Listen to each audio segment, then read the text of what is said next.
all these people get in my room. Come fly with me, we'll fly away.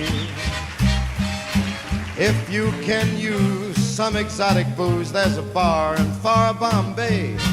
Come on, fly with me, we'll fly away. Hi, welcome back. Thanks for tuning in. We always talk about this class as being a technical writing class, and it is, but today we're probably going to do the most pure technical writing so far. Today we're going to talk about writing instructions, procedures, and process explanations. Oh my. Anyway, so we lumped those three things together because they are very similar, but there's also subtle differences between the three, and you are only going to write one of them for your assignment. And so part of the process includes choosing which one will work best for you. And so, we hope that in your career, you're going to be in a position where you may have to write down instructions for how to, assemble something or disassemble something, or maybe procedures for your employees with, how to how to perform some crucial step or something like that. And then we'll talk about what process explanations are, because that's not sort of immediately understandable.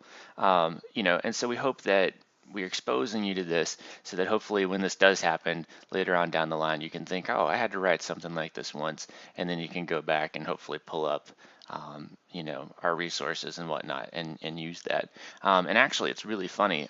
We've done this now. This is only our second semester doing this lesson, but some of the instructions and procedures that were written last year by some of the groups actually got picked up and used. Like one of them's being used in the Forest Service now, another one's being used over in BSc, and so that's kind of interesting.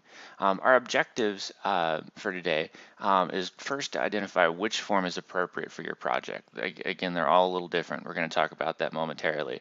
And so part of the battle is choosing the appropriate one. We're going to understand the different format of instructions, procedures, and process explanations. And the ultimate goal is just to be able to write easily understood, complete instructions. So you look at this and you hear, again, fat P, like in every lesson. So we're looking at different formats. We're looking at who your audience is, like what their knowledge level is, whether it's one person or multiple people, and then topic and presentation as well. So there are three types, and we're going to go through them real quick just to delineate them. There's a pretty lengthy reading that goes with this lesson that's from a textbook that you should be excited that I didn't make you buy or read for most of the lesson. So please read that with enthusiasm. And we'll do the Jigsaw method in class where you guys kind of present on these three things, and then we'll talk about it as we go. But we'll give you the broad overview now. So instructions are just what you would think that they are. There's a simple series of steps that one person can follow to achieve a specific action. So it could be how to operate the forklift. It could be how to assemble furniture, unless it's IKEA furniture because it doesn't come with words, and this is a writing class. It could be even as simple as how to complete a form. And so the critical thing about this when you're doing instructions is this is typically something that one person will perform for themselves, again, in order, and in that it's very prescribed, like if you do this, you will get this outcome, insert screw A into slot B, like, what we're talking about.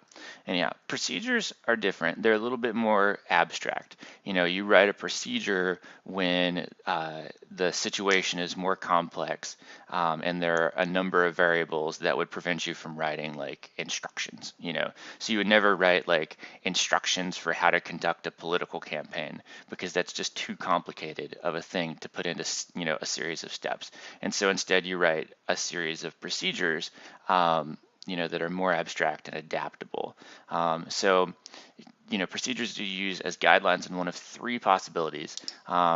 There are steps in a system to be followed by one employee, or steps in a system to be followed by several employees, or just sort of standard standing rules for how to handle specific equipment or systems. So a good example of that, last semester, one of the groups wrote the procedures for handling the telephone calls that had to do with alligators. And so, like if you were working in the Forestry Service and somebody called in and they said, "Oh, there's an alligator," you could refer to those procedures.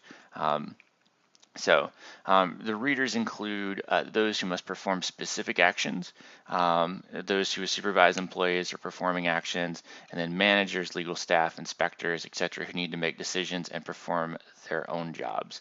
And so, what we're getting at here, especially with that last group of people, is that sometimes, procedures are like they're a legal thing as well. And so you look at the current topic of Ebola, like there was the situation in Dallas where the woman became infected after treating the sick patient, and they were able to go back and say, yes, there was a breach in protocol, but at least we had a protocol, and so they said, like, we had procedures written up, they were aware of them, and they didn't follow them, and I don't think it was a malicious thing, but for whatever reason there was a breach. And so that's what I mean by it when we talk about that third audience there: managers, legal staff, and inspectors. Part of it is just procedures are good to have in place so that it shows that you've thought through the process. For one. Another example could just be like procedures for how to hire somebody, in accordance with ADA or whatnot. Another one, procedures that I actually had to write one time, was I had to write a series of procedures to evacuate animals during a county fair in the event of like a natural disaster or something. Like, what is the procedure for that? So those are all some examples. The last one, process explanation, is a little bit different. It's more narrative. It describes stages of an action or system. It can be really general or it can be specific. And its intended audience, because we always go back to who's the audience, are for people who won't perform the steps themselves, but they need to understand how the process happens. And so the reading that we give they give a pretty good example, like it's a little box that talks about, how to perform a sobriety test or how police officers perform a sobriety test. And then for people that need to know that information, they can read it and then say, oh, this is how it happens. They don't necessarily need a series of steps. They just need a narrative description because they're not actually doing it. Another one could be like, how does photosynthesis work? That could be a process explanation as well. We're going to do Jigsaw presentations in class because I think that's more interesting. Hopefully you do too, as opposed to me making really boring presentations. A lot of this isn't conceptual, and so I feel like I don't necessarily need to explain it, because what would happen, since it isn't highly conceptual, since it is just kind of a series of steps, it would just be me reading off the PowerPoint, and nobody wants that. Let me show you, first off, this is the new OS X Yosemite, and look how fancy my desktop looks. This is the reading that I wanted to show you. Again, cut out of the book. Go through it, talks about the three different things: instructions, procedures, process, explanations. And then this is the assignment guide. It's pretty simple. Again, Matt, you're only going to do one of these. I like to pick on Matt because sometimes he does all three if there's three options. You're going to write instructions, procedures, or process explanations. And what you're going to do is you're going to, in your groups, in the context of your organization, come up with a scenario that requires instructions or procedures or a process explanation, and then pick one, and then sort of flesh it out. And this is going to be a group project. You're only going to write one of these per group. So just some examples. In the past, we had a group write procedures for how to join in a EAA or whatever that is. We had one group that was really funny. They built or they did instructions for how to build a totally sustainable kick-ass fire, and that was the title.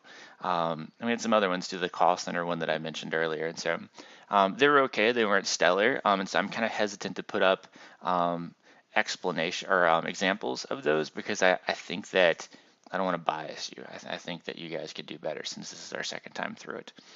So that's that for this lesson. That was a short video, wasn't it? And we will see you in class. Please do the readings and the discussion points on Scholar, and then we'll take time in class to go through and talk about this and learn as a group. All right.